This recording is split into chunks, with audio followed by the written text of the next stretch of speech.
What's going on? What's going on? Thanks for tuning in.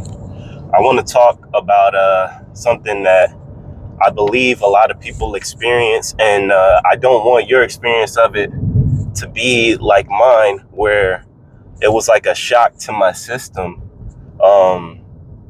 and I made a lot of mistakes because I didn't realize this sooner. So let's talk about how your discernment increases as you start to walk on this spiritual path, and how it's not something that is like a thing that you have to do per se, meaning it's not like training in the gym to build muscle. It's not like there's something that you need to lift in order to increase it. It's just more of you coming to an awareness that, okay, your discernment has now increased. So what you're picking up on, or the vibration that you feel, is a result of an increase in your personal spirit of discernment. Because it's absolutely critical that we begin to understand these senses that we've been given and these gifts that we've been given and how we can use them. Now, let me preface this by saying there's a lot of content on the internet that talks about chosen ones, and it appeals to an egoic side of you, making you feel like you're chosen in a way that somebody else isn't, even going as far as to say that things like demonic possession are possible. Now, I want to be clear here. I'm not saying that in all situations there is no possibility or no potential for any type of possession of another person, because within the mind of God, all things exist. But that person who cut you off in traffic ain't possessed by a demon. Just because somebody did you wrong way back when, that don't mean that they're possessed by a demon. Just because you have had a bad experience with somebody, that doesn't mean that that's demonic possession. You get what I'm saying? So what I really want to do is to dial this back, and let's start there with the whole possession thing. We are all traversing through different states of mind.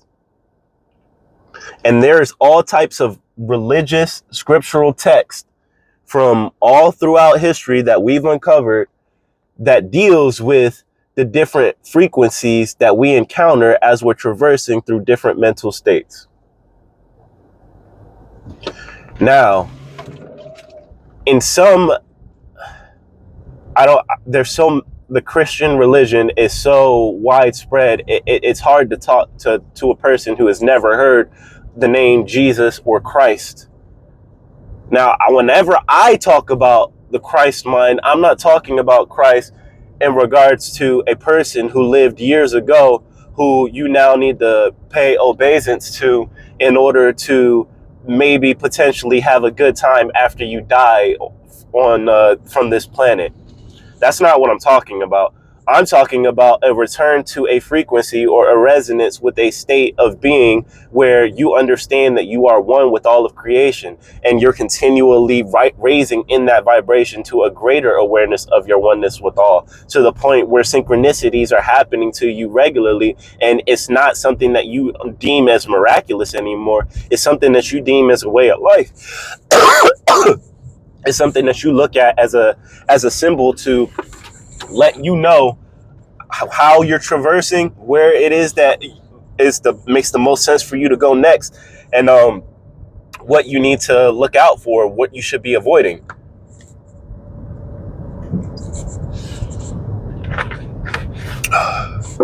So everyone is traversing through mental states. Some of these states are positive. They produce positive fruit that make you feel good, fruit that enrich the lives of the person who's resonating at that frequency. And some people, resonating in a state that would be considered negative. And the fruit of that is negativity. The fruit of that is destruction. It doesn't change the fact that they're all states. I think Neville Goddard is always talking about William Blake and in his lectures, and how William Blake doesn't consider any state to be supreme over another state. not even that state of the Christ consciousness. He doesn't differentiate between any state being supreme. He just looks at them all as states. All right, cool. That's our background. They're all states. Now, what happens when you start to enter this Christ consciousness? What happens when you start to enter this state where you're resonating at that frequency of love? Gifts start to open up to you. And it's not that those gifts were ever separated from you. It's just that your awareness of being separated from that field of unconditional love, even though that's not true, blinded you to the gifts that were always inside of you. So here we are. Now you've come to an awareness of who you are. Now you're starting to enter this Christ consciousness, right? Through whatever practice that you're using, there's an infinite amount of them. There's an infinite amount of ways that you can walk this spiritual journey, right? Just as there's an infinite amount of potential scenarios that could have taken place in any given person's life that are all unique, right? Right? So you're entering this state, and now there's new things that you need to balance. So you understand that some of the lower states, or some of the states that resonate at a frequency, a vibration that's lower than the Christ consciousness, you're balancing a lot of emotions. In a state that others would look at and consider potentially negative, you're balancing a lot of things, like maybe vengeance, you're balancing hate, you're balancing grief, you're balancing envy. In some states, you're balancing love, you're balancing compassion, you're balancing hurt, you're balancing pain. You're balancing all of these emotions, meaning you're the filter for them. You see these emotions, you see where they've come from your perspective. You see the causes from your perspective. You don't see all the causes. You see the effects of different things. But for you see and you know your causes, and that's why a lot of times it can hurt you in certain situations when you're trying to explain the cause of something to somebody else, but they have their own causes that led to the effect that they're dealing with. They don't want to care about yours. So here you are in this Christ consciousness, or coming into this Christ consciousness, coming into a more fuller awareness of the Christ consciousness, and your discernment is opening up. So now you walk into a room, and instead of just feeling like you would normally, like trying to shrink to the back and trying not to be noticed if that's you, or trying to, find your opportunity to make your mark, make your light sharp, whatever the case may be, answer a question, like whoever you are. Instead of doing that, you walk into a room and instantly you can see, just by looking around the room, you can see where someone is just by looking at how someone is dressed. And you're not necessarily judging them based off of the design of their clothes or anything like that. No, this isn't that. But you can see what thought went into how they put this together, and how that frequency plays itself out in different ways. You can see the thought patterns that went into certain behaviors. You can see, based on how someone else is acting, how other people are acting in certain groups, what frequency it is that they're resonating at. You know whether or not somebody is for you, whether or not as soon as you leave the room, people are going to start talking about you, whether or not people view you as a threat, whether or not women view you as sexually, or if you're into men view you as sexually attractive. And you can pick up on all of these things, whether or not somebody is trying to feel you out because they see something negative in you. You can pick up on all of these things. You walk into a new workplace, you can see whether or not your boss thinks less of you than they intend to. You can see whether or not you're being hazed, whether or not there's something that's going on that's just not right. You can see when there's a group of people who have banded together within an organization and they've decided that they're not going to do things right. You can see through the fog of the matrix. You can see the fake persona that people put on, and you can see behind it. And I'm going to let you know right now, these gifts are available to everyone at different levels. So even if somebody's not operating within that Christ consciousness, that doesn't mean that they don't have some level of discernment.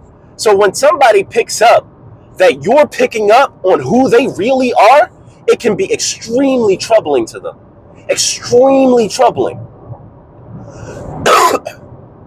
And it can lead to people doing things to cause you harm because they believe that they see you and they can't believe that you're operating at a different frequency than them, meaning they can't believe that if you pick up on who they really are, you're not going to do something to hurt them with that information. They can't understand how you know what you know, but they know that you know something about them. Maybe it's a look on your face. Like with me, when I start picking up on things, I got to put on a poker face because there's so much things that start to come to me now. And I realize that people don't like when you're reading their minds, even if you don't even want to do it. Even if it's just you walking in and it's like it's right there in front of you. It's like you can't not see it. But people don't like that. They want to be able to operate in the shadows. So let them. The greatest love that you can give is to allow somebody to resonate wherever it is they resonate. Yeah, if you can lend a helping hand, go ahead and lend it, but that's not what a lot of people want. Some people just want to be free to climb this this ladder of vibration on their own, you know? So your discernment will definitely increase as you walk this spiritual path and as you enter into Christ consciousness and beyond.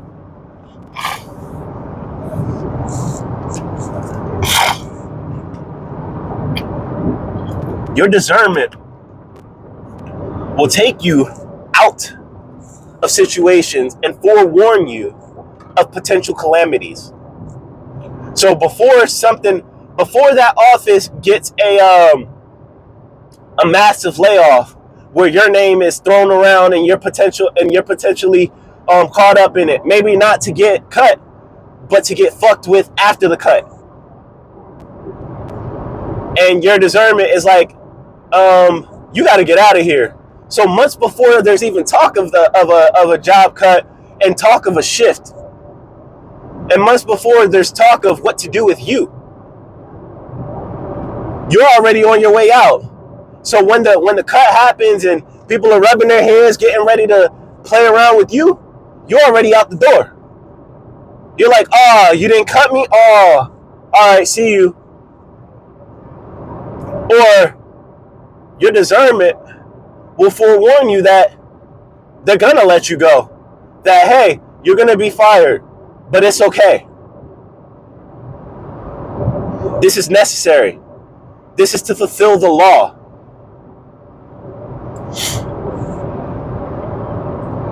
Listen, your discernment is a superpower. And operating within Christ consciousness, you need to be aware of it so that you can begin to use it as that superpower that it is, right? And it's available to you. It's available at every level. But in that Christ consciousness, it's like it's a light that turns on that you just can't turn off anymore. And it's a light that's so bright that people begin to see. Like, it's like when you look at other people, it's like they feel like you're looking through them. They feel like you can see their past, present, and the future. And in some cases, you can. Not a crystallized future, but you can see where their current thoughts will potentially lead. That doesn't mean that they can't change their thoughts, change their future. Future is always in flux. But you can see where their present thoughts will lead. And that's incredibly uncomfortable for someone who's operating in a low frequency.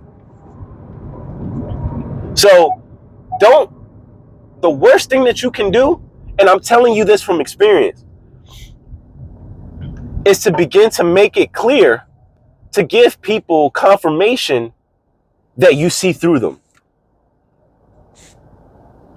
Giving confirmation that you can see through somebody almost always leads to them feeling a need to attack you. And think about it. If there was somebody that you didn't want to know something about you, and due to no fault of your own, they just walk in a room and suddenly they know everything about you, and you know that they know, and you know that there's things about you that could potentially, get you in trouble. If you're that person, the frequency that you're operating at says, hey, this is what you do. You attack in this situation. So being this person who's operating from Christ consciousness, you can't necessarily get upset that this is happening. If you reveal confirmation that you are seeing through people and that your discernment is high.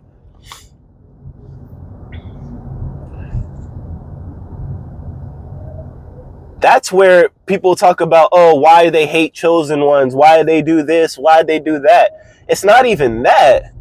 It's that you're resonating at a high frequency and everyone can feel it. We're all one. Everyone can feel it. And also what they feel is a gap between your level of vibration and theirs. The gap it's not real. It's a result of their experiences and their beliefs tying them to a lower state. Because understand, our true nature is unconditional love. That's our true nature. That's all of us. We literally live in a field of unconditional love. So anything that is opposed to that is just a distortion of truth. So they're operating based off of false truths that they could have gotten from anywhere. Could have gotten from the religion that was instilled in them from birth. Could have gotten from the political ideologies that was given to them, from family or through their experiences of the world, how they view the world. There's a number of places where their beliefs could have come from. It doesn't change the fact that their beliefs are tying them to that frequency. And they know that you're operating at a different frequency than they are, at a different level of vibration than they are. And it's troubling. It's incredibly troubling. So when your discernment increases, don't fall to a level of vibration where you think that you are higher than everyone else because you're suddenly chosen, because you hit this, because just as quickly as you found that Christ consciousness, you'll find yourself falling out of that Christ consciousness. And that's not what I want to see happen to any of you. I want to see us continue to rise even beyond this level of Christ consciousness.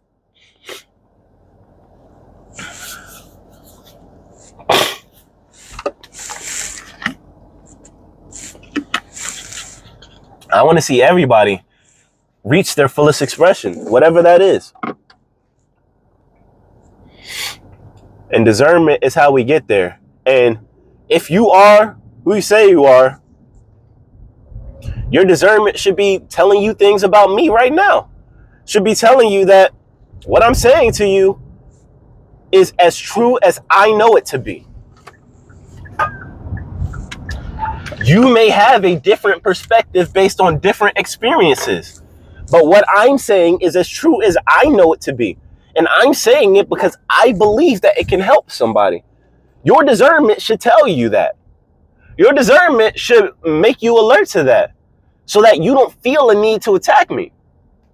Especially if you're operating from a position of unconditional love or from a position of Christ consciousness. Now, that doesn't change the fact that there will be people who potentially attack what I'm saying, attack where I'm coming from. That doesn't change that. But what does that say about their frequency? What does that say about your frequency? If I'm here trying to share what I've learned to make sure that you know what I know, so you don't fall into some of the same traps that I fell into, and you want to attack it with vitriol.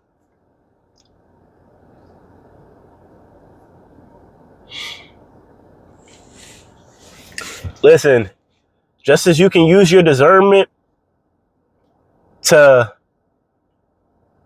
see through people Use the shit to check on yourself. I love you. I want to see the fullest expression of you. This is the spark.